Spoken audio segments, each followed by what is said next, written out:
For decades, aviation companies became famous for refining a single successful formula. Yet Grumman Aircraft Engineering Corporation followed a very different path. While many manufacturers built generations of aircraft that looked and felt like direct descendants of one another, Grumman repeatedly started from scratch, creating machines that were uniquely suited to the challenges of their time. This is the story of why Grumman never built the same aircraft twice, and how that philosophy helped create some of the most respected aircraft in aviation history. The story begins in 1929 when Grumman was founded by engineer and former naval aviator Leroy Grumman. From the very beginning, the company focused on solving practical problems rather than pursuing a recognizable design style. The United States Navy was Grumman's primary customer, and naval aviation presented challenges unlike any other branch of aviation. Aircraft had to survive hard carrier landings, corrosive saltwater environments, limited deck space, and demanding combat conditions. Because every mission presented different requirements, Grumman learned to design aircraft around the problem rather than around tradition. This mindset would define the company for decades. One of Grumman's earliest successes, the F-4F Wildcat, reflected the realities of the early years of World War II.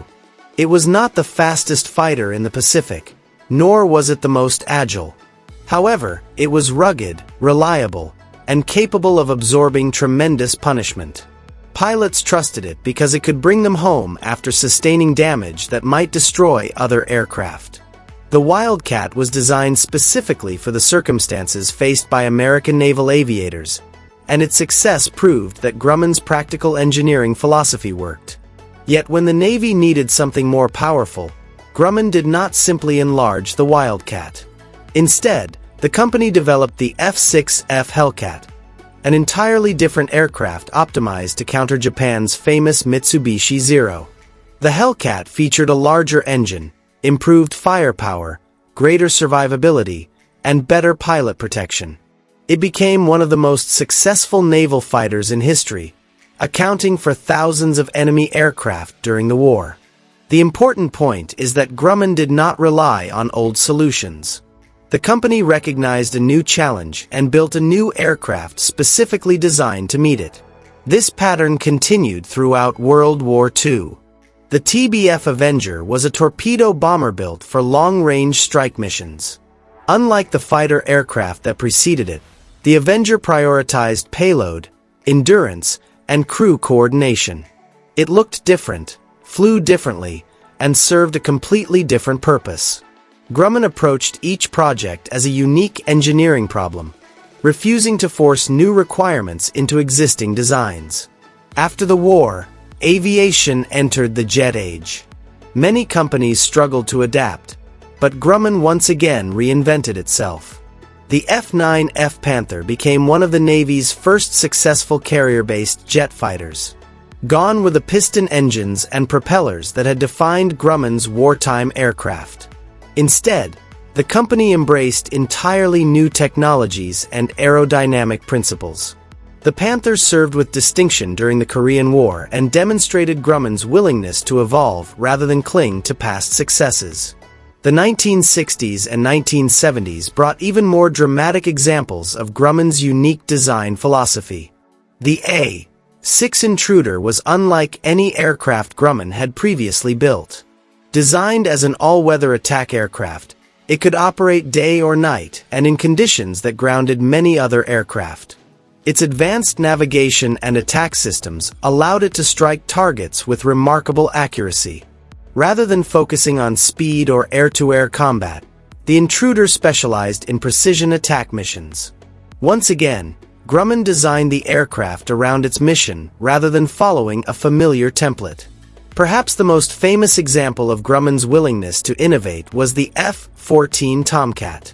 Introduced during the Cold War, the Tomcat combined long-range interception capabilities with variable sweep wings that could change position during flight. This sophisticated design allowed the aircraft to perform effectively at both high and low speeds. The Tomcat looked nothing like the Intruder that came before it, because it was created to solve an entirely different strategic problem. The U.S. Navy needed a fighter capable of defending carrier groups against long-range threats, and Grumman delivered a machine perfectly suited to that role. Yet Grumman's story extends beyond military aviation. In one of the most remarkable chapters in aerospace history, the company became responsible for building the Apollo lunar module. This spacecraft carried astronauts from lunar orbit to the surface of the moon and back. Designing a spacecraft capable of operating in an environment no human had ever experienced was perhaps the greatest engineering challenge Grumman ever faced. Remarkably, the same company that produced carrier-based fighters and attack aircraft successfully created one of the most important spacecraft in history. Few organizations have demonstrated such extraordinary versatility. What made this possible was Grumman's engineering culture. The company valued practical solutions over corporate identity. Many manufacturers became known for a particular style of aircraft, but Grumman became known for adaptability. Engineers were encouraged to develop new ideas when circumstances demanded them. If a mission required a completely different configuration, Grumman embraced that challenge rather than resisting it. As a result, its aircraft often looked dramatically different from one another despite coming from the same company. Pilots and crews developed immense respect for Grumman products because they were designed with real-world operations in mind. Grumman aircraft earned a reputation for toughness, reliability, and survivability. During World War II, Korean War operations, Vietnam missions, and Cold War deployments, countless aviators trusted their lives to Grumman machines. This reputation did not come from repeating successful formulas. It came from understanding each mission's unique demands and engineering aircraft specifically to meet them.